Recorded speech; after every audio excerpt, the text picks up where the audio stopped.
guy, and what should we talk about today then? Any big news? Oh, of course, silly me, of course. Kylian Mbappe was supposed to be pretty good at Oppenheimer, right? I've heard really good things.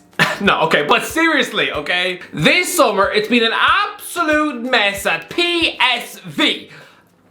Ruben Nistelrooy just quit as manager, citing a lack of support. What is going on? Okay, no, don't worry, I'll be serious, okay? Al Pacino is a pretty good actor too. Okay, I'm sorry, okay, that's the last one. But what else? Oh yes, the big one. Everyone wants to sign Mbappe. Even Spurs placed above Daniel Levy. Just because Spider-Man told Mbappe to join Tottenham as a joke doesn't mean you should actually embarrass yourself with an actual loan bid. Imagine picking up the phone to Mbappe when you've unironically just finished 8th in the Premier League. I mean, for context, I'm gonna reel off just a few clubs who recently finished 8th in the league. Tell me at any point if any of them could have realistically picked up the phone to the best player in the world at the time. Leicester City, Everton, Southampton, Swansea, West Brom. Can you imagine West Brom trying to chat to Ronaldo or Messi in 2013? Yeah, they'd have had a restraining order through the post. I mean, does Daniel Levy live on the same planet as us? The guy is so deluded, I'm half expecting him to sign up to Misfits and challenge KSI to a fight. But lads, PSG have finally, for the first time ever, accepted a bid for Mbappe. And it's from Al-Hilal. Lads, okay, don't immediately laugh it out of the park, okay? As if I've just suggested that George Clooney should marry that female monster of Insidious 2. Lads, okay, with no context, alright? Then a footballing spine of Kalidou Koulibaly, Ruben Neves, Sergej Milinkovic-Savic, and Kylian Mbappe would not have looked that far-fetched 18 months ago. I mean, if I had told you 3 years ago that those 4 players would be teammates at Real Madrid, you wouldn't exactly be phoning men in white coats. I mean, that summer, Madrid are trying to sign Donny van de Beek. The only issue is, they're pretty much the only good players at Al-Hilal. Christ, what would an Al-Hilal training session look like? I mean, would these football celebrities all just do their own private rondos, whilst everyone else stands in a circle and learns why you shouldn't toe peg the ball? But these elite millionaire superstars doing their own exclusive rondos on their own. Neves, Koulibaly, Savic, Mitrovic, Mbappe with Malcolm in the middle. What, he's joining from Zenit? I would imagine the canteen would look like a scene straight out of Mean Girls. The 5 European ballers seated around a wooden table, all sitting on marble thrones, tucking into the finest vegan carbonara, while the rest of the peasant players just have to share one packet of Monster Munch while seated on the floor. I mean, I don't care how grounded these superstars are now. Such a wage gap would absolutely scramble their brains. And whether they like it or not, no matter how many phone calls they have with their mummy from back home, they would still develop the ego of Justin Bieber. I mean, suddenly, try to interrupt Ruben Neves during his lunch, and you'd be met with this. You can't sit with us! But lads, Mbappe going to Al-Hilal has nearly broken the internet, and people have been absolutely screaming at their computer screens. They've been so outraged by this news, they haven't even given themselves enough time to mourn the Twitter bird. Lads, for years I was waiting to see what footballer would be the first one to command wages of £1 million a week. And it was very nearly Gareth Bale when he agreed to join China. But now, according to this story, Mbappe would earn £50 million a month. That is £11.5 million a week. I mean, forget the contract worth £1 million a week. He'd be earning nearly £2 million a day.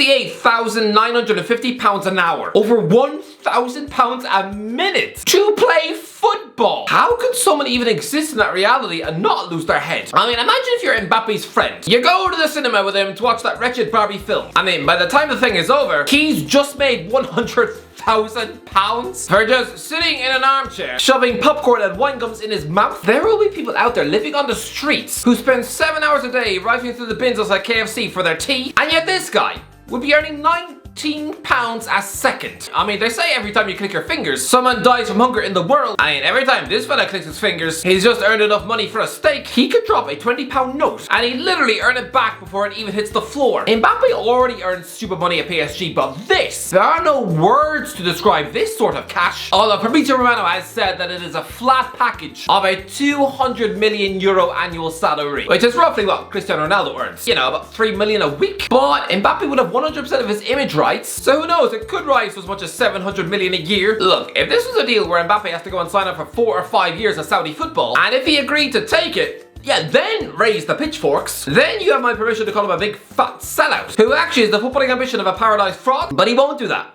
We all know he won't. When has Mbappe ever given off the vibe that he doesn't care about legacy? I mean, you know he's been trying to quit the French league for a solid 2 years. If Mbappe had his way, he'd have left his boyhood PSG after 4 seasons, where he'd won 3 league titles and played in a Champions League final, and joining Real Madrid at 22. That was the plan. But right now, I mean, go to Al-Hilal for a year, make the most obscene amounts of money, but make sure you are able to quit for Real Madrid in that exit clause after 1 year. But Mbappe, if that really is the decision you choose to make, then how well do you trust Real Madrid? Florentino Perez, the big bad villain of the sport, who tried to snake everyone with a last-minute Super League, and he's the man who's supposed to rescue you from the desert? He's the only one with the key to the club? Because if this is purely just a Real Madrid exit clause, if they are the only club he can leave Al-Hilal for, then what if they don't rescue him? What if Madrid are still bitter and salty that Mbappe, instead of just painlessly joining them on a free in 2022, decided to instead sign a new contract at PSG, making Real wait for another 3 years? It would not shock me to see Perez pull off this absolutely ingenious, cartoon villainous mother of all revenge plots by just pretending that, oh yes, we will come for you next year. Go to Saudi, it's fine. Only to just let him rot, waste away the rest of his 20s on sandy pitches where you constantly have to clean camel vomit off the penalty spot. That would be his message to every superstar in the world.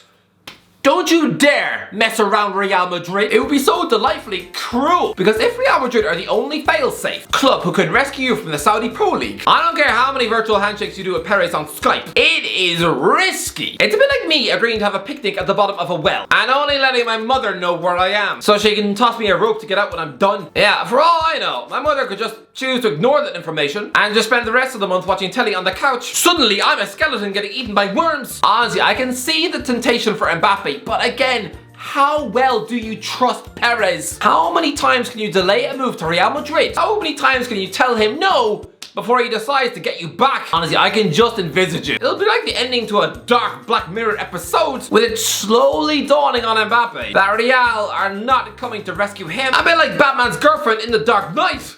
Honestly, cue the horror music. He let out a spine-curling scream as he realizes that he's got 5 years left playing for a football club who never ever need to sell. Oh, what a grim reality. And what if Mbappe gets injured? Lads, I compare Mbappe with Michael Owen all the time, but they're both so similar. Both absolute teenage superstars in their teens who had pretty identical early careers. Their playing styles were almost identical. Both born in December. Both ripped up the World Cup aged 18. Both were on Real Madrid shopping list, but Owen did what he thought was a sneaky, cheeky, clever, Al-Hilal-esque move when he was Mbappe's age, because he moved to Newcastle in 2005 in his mid-20s, with the proviso being that he'd be allowed to quit them for Liverpool after 1 season. Like Mbappe going to Saudi, he went to Newcastle for the cash, £105,000 a week, becoming one of the best paid players in the world. But he had that exit plan in the back of his mind, that clause to quit for Liverpool. But I mean, then he broke his foot on New Year's Day, then shattered his leg at the World Cup, and Rafa Benitez was far too pragmatic to then sign an injured striker. So I went out and bought Craig Bellamy instead. Ironically, the guy who Owen had replaced at St James's Park, I mean, they did bring one Liverpool legend back, but it was Robbie Fowler, who's ironically in Saudi now, leaving Owen trapped in a crisis northern club, being given patronising shooting lessons and training by Ian Dowie. So that is the danger. Don't try and be too clever in your career. Take a huge warning from the ghost of Michael Owen. You can't just use football clubs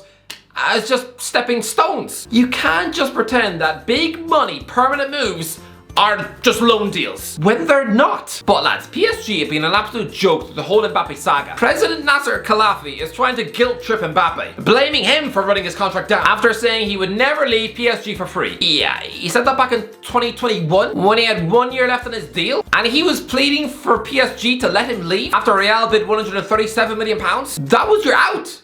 Let him go then for a monster paycheck and everybody wins. But now you persuaded him with a ludicrous pot of cash for 2 seasons with the option of a third. We all know full well that Mbappe was never ever going to take up that optional 3rd year. So the fact that the club paraded him in shirts with the number 2025 was all sorts of desperation. Mbappe himself knew there was more chance of him growing a second tongue out of his eye than there was him spending 10 full seasons of his life in the senior French league. Lads, I for one think it is time for the world transfer record to be broken. There is nothing quite like the sweet drama of somebody becoming the new most expensive footballer in the world and watching panicky accountants start weeping into their pint of milk, muttering that this is the end of the world. Lads, it's been 6 long years since the world transfer record was broken. When Neymar quit Barcelona and scuttled off to PSG for £198 million, it was getting broken quite regularly back then.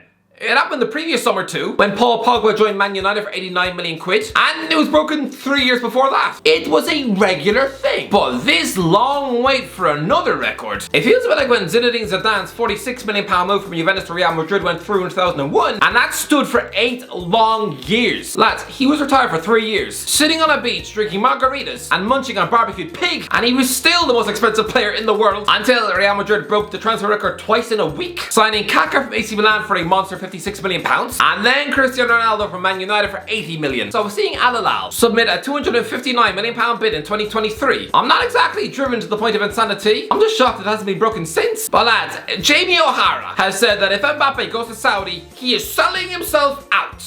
Jamie O'Hara, the guy who literally paused his football career to go on Celebrity Big Brother, to sit in a house eating chicken wings with Jedward and John Joe Shelby's wife, instead of getting paid to live out his boyhood dream of playing actual competitive football. He was 30 years old and arguing with washed up celebs about who is the one who got wee on the toilet seat. Lads, O'Hara looks like someone who probably eat his children in a pie if it guaranteed another paycheck and a free holiday to Marbs. So trying to look us in the eye and criticize Mbappe for taking hundreds of millions of pounds to play football? Just stop talking, Jamie. If this is a purely 1-year deal with no tricks or traps, then Mbappe should take it. I mean, don't get me wrong, hire the best lawyers in the world, so you don't figure out that this is just some dastardly scheme, that the fella in charge of the Al-Hilal contracts is really just some slimy James Bond villain, because what you don't want is to be locked into a long-term contract with Al-Hilal, spending the rest of your career playing up front with Alexander Mitrovic. Sounds like a version of hell. It would be like winding up in a very comfy prison, because Mbappe's career is precious. He knows he's already wasted enough time in France. Now is the time to start winning Champions Leagues and Ballon d'Ors, because isn't everyone sick of calling Mbappe the most exciting youngster in the world? No, he turns 25 this year. He won the World Cup half a decade ago. He is not a child anymore, Christ above. But lads, the World Cup final at Christmas, the two best players in that game could potentially, within 6 months of the biggest game in world sports, be playing in America and Saudi. Mbappe literally just scored a hat-trick in the final. Both these men are going to be on the podium for the 2023 Ballon d'Or. How utterly bizarre is it that at the Ballon d'Or after party, they both just jet off to their respective retirement leagues? It would be like Colin Farrell winning an Oscar and then jetting off to his next gig where he's paid £12 million to just be a tree in a nativity play in some Saudi prince's living room. But lads, we really need to put some respect on Mbappe's name, because his levels of consistency in France is frightening beyond belief. His goal scoring numbers every season: 26, 21, 39, 30, 42, 39 and 41. People will say, oh, but he's just a selfish oaf. He only thinks about himself. Yeah, that makes you sound like a disgruntled middle-aged housewife who's annoyed when her husband has ditched movie night in to go drink whiskey and chips down the pub. But lads, for PSG, 98 assists. I mean, Kevin De Bruyne has 152 assists for Man City, and he was at the Etihad for an extra 2 seasons. Every season in a PSG shirt has been remarkable, but it's the 21-22 season, which just blows the ears off my face. 39 goals,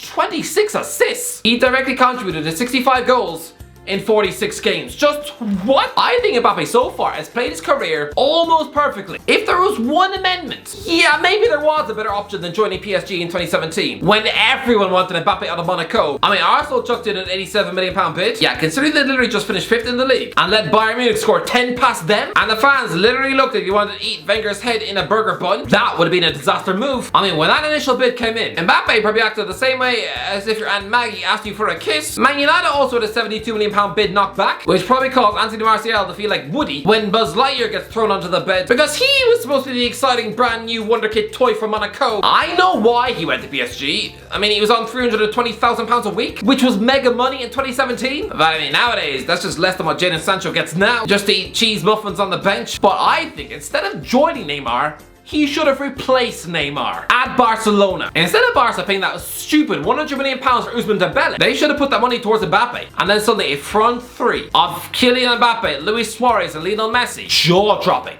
They'd have won the Champions League. Mbappe would have been a goal machine and assist merchant on that left for a solid 5 years. Oh, but maybe the Barca would have wrecked his Real Madrid dream. Nope. Not if I had it my way. If I was Mbappe, I'd have joined Barcelona knowing full well that I was going to join Real Madrid on a free at the end of my 5-year deal. Lads, footballers have just become so nice. It's why I wanted to see Neymar go to Real Madrid in recent years. I want someone to be an unashamed villain, the Joker of the sport. Mbappe could have spent 4 years learning off Messi, then fill his boots for a year, watch the Barcelona accountants start sweating into their lunch as he keeps rejecting new contracts, and then leaving a financially crippled Barcelona for Real Madrid in 2022, just a few months before the World Cup. I mean, why not? Ronaldo R9 played for both Barca and Real. He doesn't get enough stick for that because he did chuck in a 5-year spell at Inter Milan in between. But yeah, that would have been the perfect Mbappe career, from Monaco to Barcelona to Real Madrid, and then when he's 32 years of age, then off to Saudi for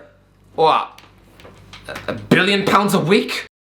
Anyway, that's the video. Let me know in the comments section, what do you think, right? What should Mbappe do? Let me know in the comments if you enjoyed the video. Don't forget to give a like, subscribe, and as always, I'll talk to you in a while.